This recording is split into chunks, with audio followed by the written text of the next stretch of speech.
as your squire. On! The squire must be strong. Move! Time to veil. Yeah, because it's disgusting. Oh, it's not disgusting. It's disgusting.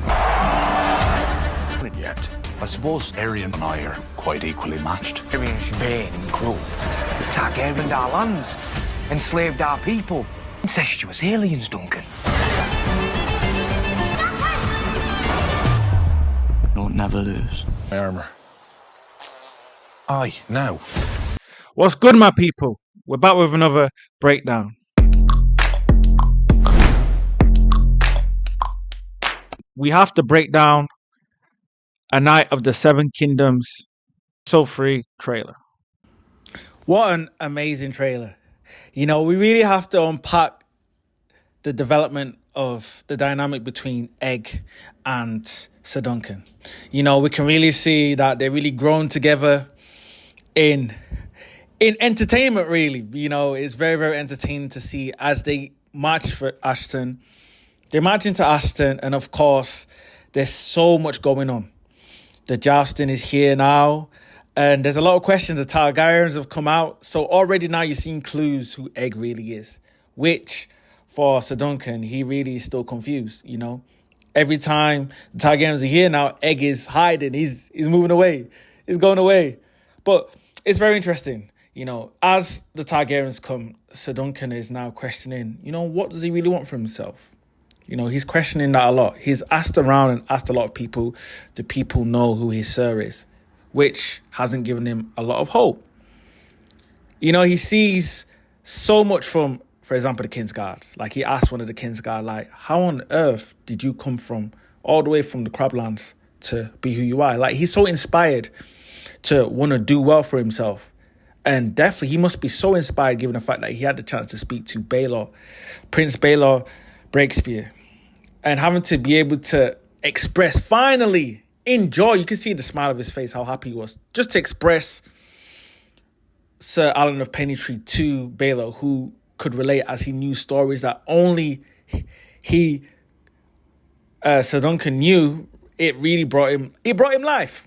It brought him life, and it really inspired him. As we saw at the end, he was prepared to make legacy out of his Sir, making sure that he made his Sir proud. That although no one knew him, he was ready to show that. So you can imagine he's so determined going on forward with episode 3. Now, we have to go straight to it. In the trailer, you see the jousts are just kicking off. We got the 5x5 already from the joust before, where it was amazing knights. You know, we had Prince Baelor, who looked amazing in his dragon armor fit. And, you know, we seen the Tullys eating fish. We were so entertained by what we were seeing. So you can imagine that episode 3 is just going to be extraordinary too. We see Humphrey Breezebury going against Humphrey Hardening. This will be the Battle of the Humphreys.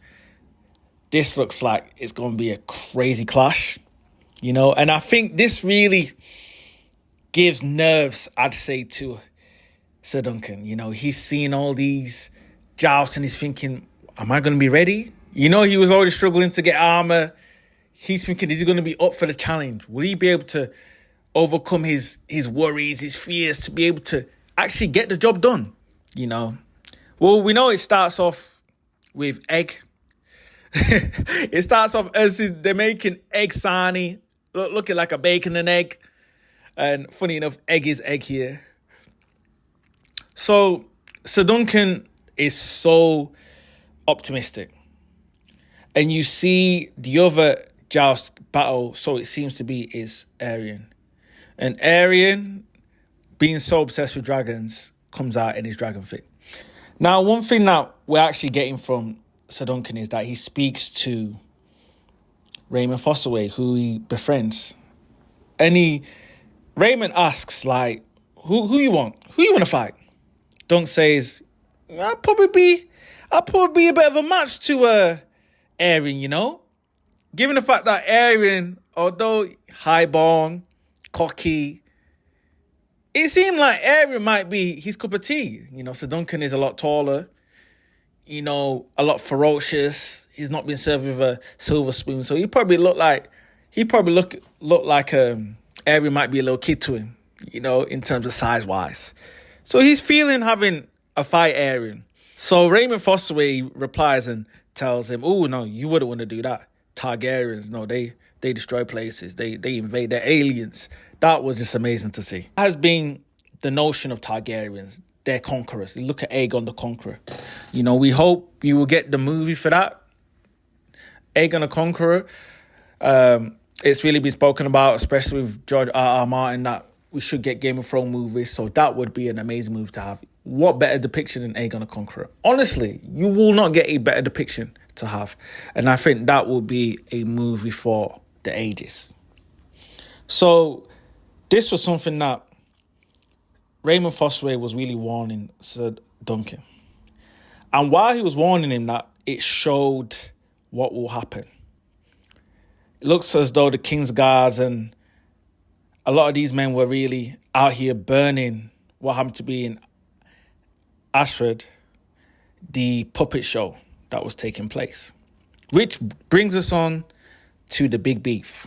That will be the big drama for the show, including the antagonists Aerion and Dunk. Now, as we see, Fosterway also tells Dunk, look, they hurt women. And they were showing Tanzel. Already we know Tanzel and Dunk, you know, there's something going on where Dunk has, you know, a lot of admiration and a bit of a crush. You know, he's got a bit of a crush for Tanzel. He's kind of dopey right now. He's being nervous. He's asking Egg, like, how do I feel around her? Do I look all right? So you can imagine this guy's really in love. You know, he likes Tanzel. But the Tanzel situation relates to the puppet show. Tanzel performs a puppet show which is about Sherwin of the Neil Shield. Sherwin, Neil Shield, this was a legendary figure for Age of the Heroes. Now, it was said that he was a Kingsguard for the Kings of the Reach. And Sherwin saved Princess Dorisa from Dragon Uax, which they show in the trailer. They're trying to portray this particular situation, which is also said to be a myth. Now, the fact that he defeats this Dragon Uax who roamed around Westeros, this hurt somebody's ego. Who else but Aerion, the Bright Flame? Aerion was so angry about this. You know, if you read the books, you'll know this. And the fact that Aerion himself, seen himself as a dragon. He was obsessed with dragons. Dragons had to win. He would not take any mock when it came to dragon. And it foretells that Aerion himself, at one point, will end up drinking dragon fire, thinking he is a dragon, trying to be a dragon. You know, you see his obsession when it comes to his armor. When you see him joust, you'll see him all kitted up. He thinks he's a dragon, which is hilarious, you know. Yes, they used to ride on dragons back in those days, but now you're riding on horses. And I think this kind of hurts Aerion a bit. And I think that's why even his horse for battle, he's dressed his horse up like a dragon. Like, bro, take it easy. You don't need to do that. So you can imagine when Aerion sees this play, he kicks off. Aerion kicks off and he attacks Tanzel. What does he go for? He goes for the fingers. While he's doing that, they've already burnt up the whole puppet place. But he has to go and confront Tanzel and Taka for doing the story. Why? He can't see a dragon lose. Dragon lose? That's a mockery.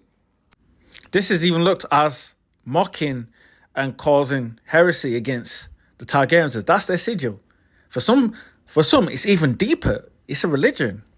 You guys remember how deeply Daemon was with his dragon when he told Rhaenyra, look, dragons made us.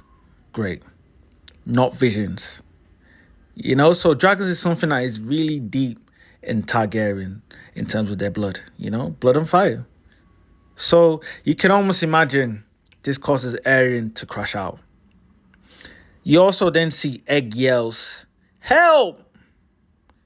As a squire, he's referring to his Ser Duncan.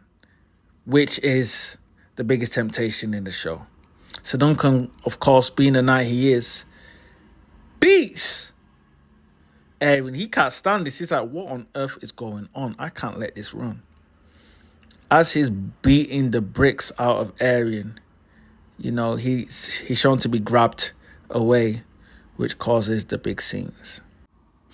You see this being the case as now Aerion's full with blood in his mouth, saying dragons ought never lose. Suppose he's referring to the play itself. And drags this forward to be treason. You know, he really wants to have Dunk at the end of the day killed for this, which, due to Egg being also a prince, commands the guards to not even touch Dunk, which causes Dunk to be in trial. Overall, it ends up being a trial by 7. And, oh yeah, the rest is history. This ends up going into something else. So definitely we can't wait to see how this unravels episode 3. And definitely we're going to have the full reaction for that as well on this channel. So watch out for that. And more breakdowns to come. Definitely make sure to like, comment, subscribe for more breakdowns to happen.